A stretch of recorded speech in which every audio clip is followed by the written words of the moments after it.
بقى قرآن كلام الله بشنو قديم استی نوئینو اور مومن اللہ غلام اللہ بولن ہے مدینہ والا نبی اپنی جرائے دین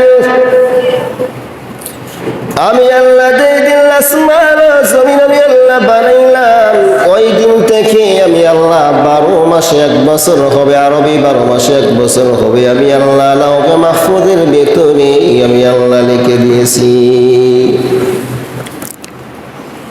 এই আরবি 12 মাসের ভিতরে 4টি মাস, যেই 4টি মাসকে বলা হয় আশহুরুল হুরুম, বান্দা বড় সম্মানিত মাস।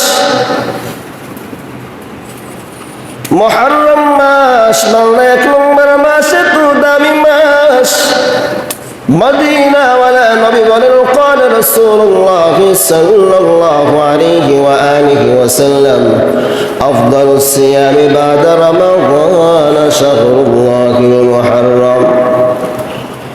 নবী আমার বলেন আমার উম্মতের দল তোমরা শুনো, রমজান মাসের ভিতরে জমিনের ভিতরে সবচেয়ে দামি শ্রেষ্ঠতম রোজা হলো মুহররম মাসের রোজা।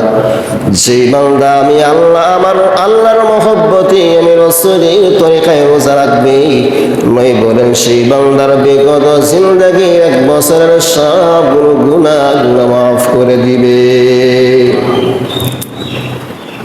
এরে আল্লাহর গোলাম নয় বলেন তোমরা ইহুদিরা এই দিন রোজা রাখে, একটা তোমরা 2টা রোজা রাখো, হয়তো 9, 10 নতুবা 10, 11 2 দিন বান্দা তোমরা আশুরার রোজা রাখবা। ওরে আল্লাহর গোলাম এই দিন আশুরার দিন এত দামি দিন, পয়গম্বর আদম আলাইহিস সালাতু ওয়াস সালাম যে দিন ওই জান্নাতের ভিতরে নিষিদ্ধ ফল ভক্ষণ করার কারণে আল্লাহ জান্নাত থেকে বিদায় করে দিলেন, যাও তুমি জমিনের ভিতরে চলে যাও। বললাহ বিতু মিনহা জামিআ, হে আদম আর জান্নাতের ভিতরে তুমি থাকতে পারবে না, যাও দুনিয়াতে যাও। দুনিয়াতে যাওয়ার পরে যদি কোনো হেদায়েত তোমার জন্য আমার পক্ষ থেকে আসে, যদি সেই হেদায়েতটা গ্রহণ করো আমি আল্লাহ পুনরায় তোমার জান্নাতে ফিরে আনবো। আদম আলাইহিস সালাতু ওয়াস সালাম দুনিয়াতে আসলেন, আল্লাহ পাঠাইয়া দিলেন আদম নবী কান্না কান্না কান্নার আওয়াজ। শয়তানের দোকায় পড়িয়া নিষিদ্ধ ফল ভক্ষণ করিয়া আদম নবী দুনিয়ার জমিনে আসার পর 83 বছর পর্যন্ত আল্লাহ জমিনে কান্না করেন, কোনো খানাও নাই, কোনো পানিও নাই। আল্লাহর কাছে বারবার তওবা করে বলেন ক্বালা রাব্বানা যালামনা আনফুসানা ওয়া ইন লাম তাগফির লানা ওয়া তারহামনা লানাকুনান্না মিনাল খাসিরিন। আদম নবী আল্লাহর কাছে কান্না করে বললেন হে জমিনের মালিক আল্লাহ, আমি নফসের বলে জুলুম করে ফেলেছি, অন্যায় করে ফেলেছি রে মালিক, তওবা করলাম আর জীবনে অন্যায় করব না, আল্লাহ তোমার অবাধ্য হব না। 83 বছর কান্না করার পর যেই দিন আল্লাহ আদম নবীর তওবাকে কবুল করেছিলেন সেই দিন ছিল আশুরার দিন, 10 মুহররম বান্দা আশুরার দিন। এই আশুরার দিন বাংলা কত দামি দিন জানো? পয়গম্বর নূহ আলাইহিস সালাতু ওয়াস সালাম 950 বছর পর্যন্ত উম্মতদেরকে দাওয়াত দেয়, কিন্তু উম্মতের সারা দেয় না, শুধু নবীকে কষ্ট দেয়, গালি দেয়। নূহ আলাইহিস সালাতু ওয়াস সালাম আর সহ্য করতে পারলেন না, আল্লাহকে বললেন হে আল্লাহ আমার উম্মতদেরকে সৌকে আপনি ধ্বংস করে দেন, ওদেরকে জমিনে আর জায়গা দিয়েন না। বারবার নূহ নবীর এমন কান্নার আওয়াজ শুনে আল্লাহ বললেন কেন তুমি একটা নৌকা বানাও। নৌকা নবী নূহ নবী আলাইহিস সালাতু ওয়াস সালাম বানানোর পরে আল্লাহ বললেন তোমার সাথে যে কয়েকজন মুমিন বান্দারা আছে ওদেরকে তুমি নৌকায় উঠাইয়া নাও, আমি আল্লাহ এমন একটা বন্যা প্লাবন দিব তোমার সমস্ত গুনাহগার উম্মতদেরকে আমি আল্লাহ ধ্বংস করিয়া দিব। পয়গম্বর নূহ আলাইহিস সালাতু ওয়াস সালাম নৌকা বানাইলেন, নৌকা বানাইয়া 40 জন বান্দা মুমিন নর নারীকে নিয়ে নূহ আলাইহিস সালাতু ওয়াস সালাম সেই নৌকার ভিতরে আরোহণ করলেন।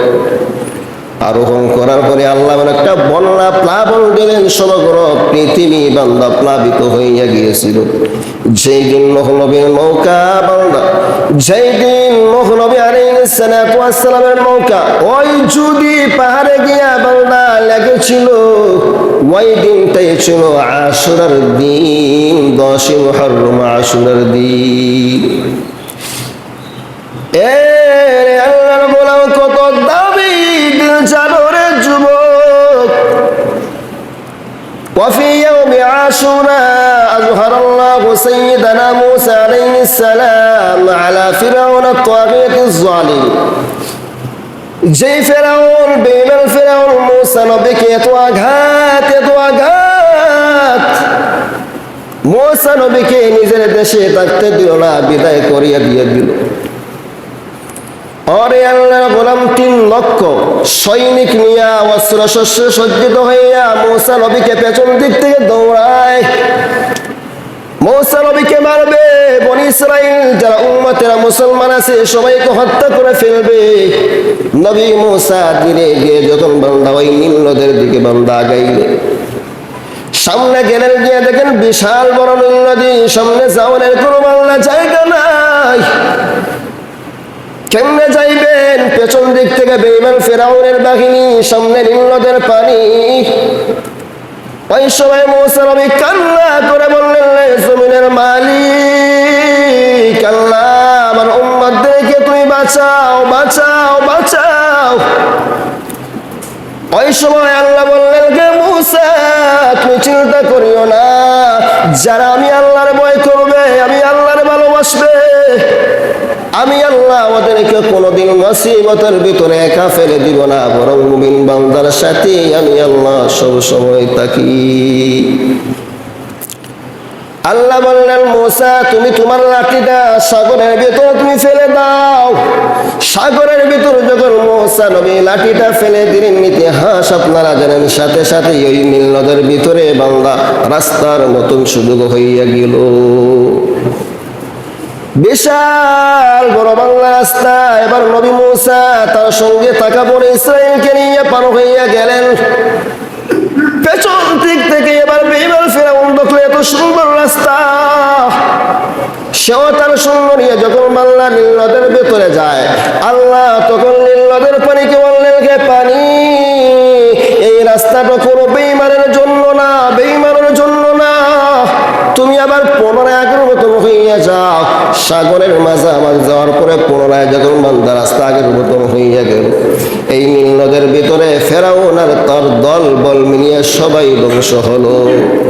যেই দিন আল্লাহ মুসা নবীকে এই ফেরাউন বাহিনীর হাত থেকে আল্লাহ নাজাত দিয়েছিলেন, ওই দিন ছিল বান্দা 10 মুহররম আশুরার দিন।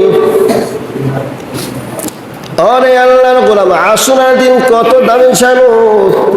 পয়গম্বর ইউনূস আলাইহিস সালাতু ওয়াস সালাম আপনারা জানেন 40 দিন পর্যন্ত মাছের পেটের ভিতরে ছিলেন। 40 দিন পর্যন্ত সমুদ্রের ভেতরে মাছের পেটের ভিতরে পয়গম্বর ইউনূস আলাইহিস সালাতু ওয়াস সালাম ওই মাছের পেটনে ঢুকিয়া নবী ইউনূস আলাইহিস সালাম আল্লাহর জিকির করেন, হে আল্লাহ আপনি আমাকে নাজাত দেন। যেই দিন ইউনূস আলাইহিস সালাতু ওয়াস সালাম মাছের পেট থেকে মুক্তি পেয়েছিলেন, সেই দিন ছিল 10 মুহররম আশুরার দিন।